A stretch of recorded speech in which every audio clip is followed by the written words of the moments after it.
Hey everyone, today I'm sharing a quick unboxing of the Simon Hurley Sending Hugs collection. This is a short video, but don't go anywhere. After the unboxing, I'll be using these products to create 3 cards. Let's open it up. This collection includes 3 different die sets along with a 3D embossing folder and a coordinating stencil. For today's projects, I'll be focusing just on these adorable die sets, the Congrats Cat, Darling Dog, and Birthday Bear. The first set is Congrats Cat. It includes 26 metal dies, giving you tons of options to create different cat variations, so you can really have some fun customizing your cat however you like.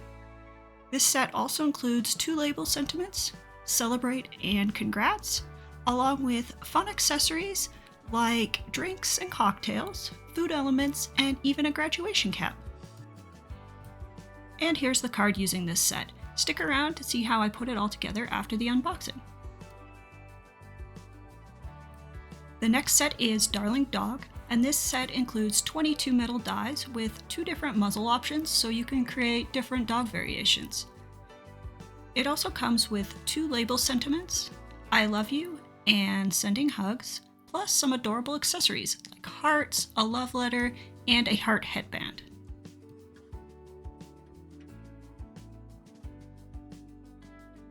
I made this fun, adorable I love you card using this set. This is another card I'll be showing you how to bake after the unboxing.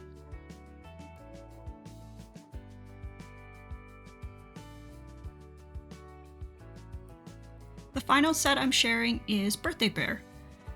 This set includes 20 thin metal cutting dies and is perfect for all kinds of birthday celebration projects. You can create different bear variations, including a panda. It also comes with 2 banner sentiments, Let's Party and Happy Birthday, along with fun accessories like a party hat and a present tied with a bow. This panda card is quick and easy to make, and I'll be walking you through it step by step in the card making tutorial. Now that everything is out of the box, let's move into the card making portion and start creating with these dies. First up is the Congrats Cat. I've already gone ahead and pre-cut the cat pieces using orange, cream, and black cardstock, with green for the eyes. I start by gluing the cream muzzle onto the orange head, lining it up with the guidelines on the headpiece. Next, I add the cream accents to the inside of the ear. I was unsure if the pieces were side specific, but it looks like they're both the same size. And I do love how customizable this cat is. I just make sure that each cream piece is lined up with the triangle guidelines of each ear.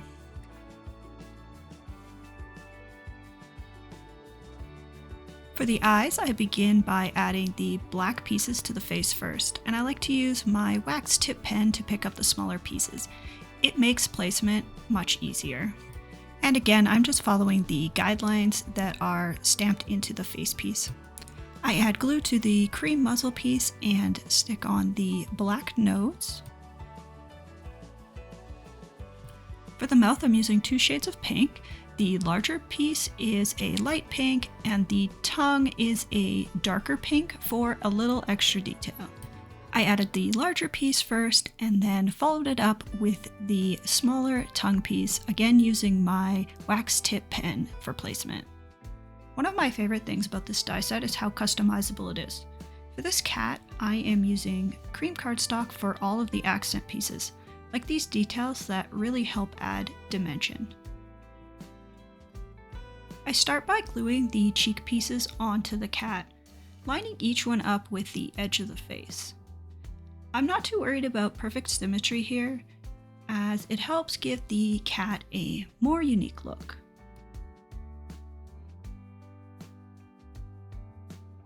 With the cheeks done, I add this last cream piece to create a little tuft of hair on the forehead. I line it up with the top edge of the cat head, again, not worrying about exact placement. To finish the eyes, I add a little glue around the outer edge of the black cardstock pieces, then use my wax tip pen to place the green outlines on each eye.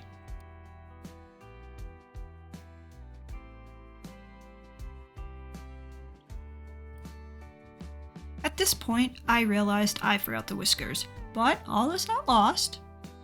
I carefully pull the left side of the muzzle away from the face, add a little glue to the top and bottom, and slide the whiskers into place. I cut the whiskers from black cardstock, and I repeat the same steps onto the right side and just carefully pulling it away without ripping the face, and then sliding in the whiskers. Adding foam tape behind the muzzle would also be a great option if you want to add more dimension to the face. For the paws, I add glue to the back of the hands and attach the light pink circles. These are cut from the die set and help create the pink paw detail on the front of the cat. To finish off the body, I have two last cream pieces. I add glue to the back of the first one and line it up with the lower left side of the cat. I then add glue to the final piece and line it up with the lower right side of the body.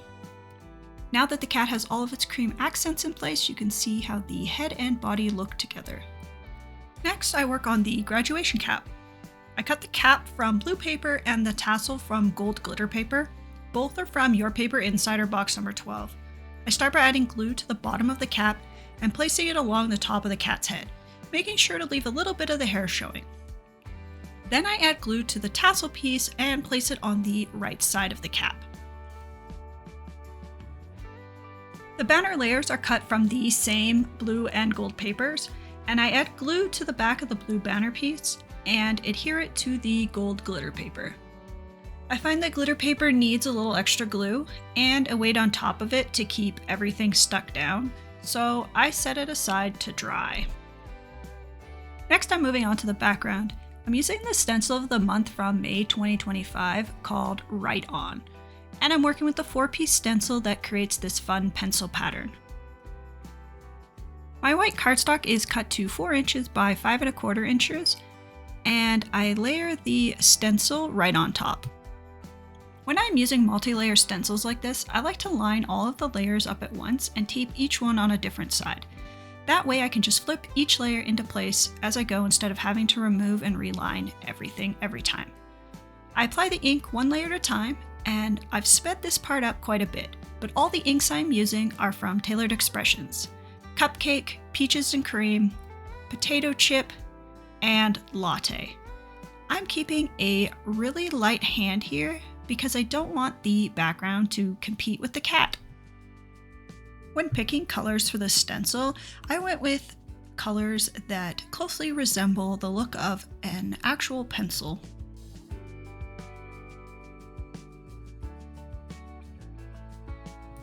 This last layer did need some adjustment, but it was pretty easy to align it with the previous layers already inked up.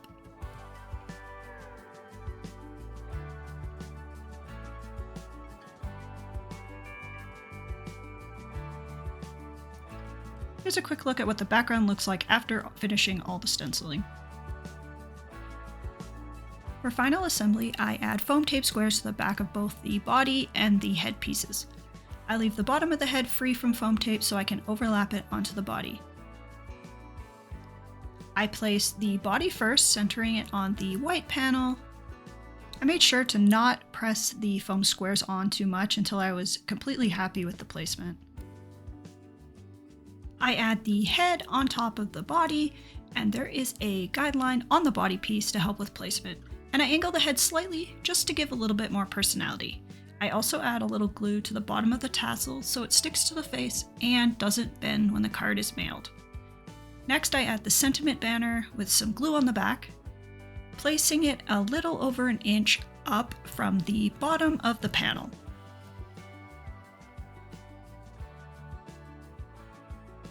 I'm using pre-made A2 card bases, but you can absolutely make your own if you prefer. I glue the finished panel onto the center of the card base, leaving about 1/8 of an inch all the way around the edge.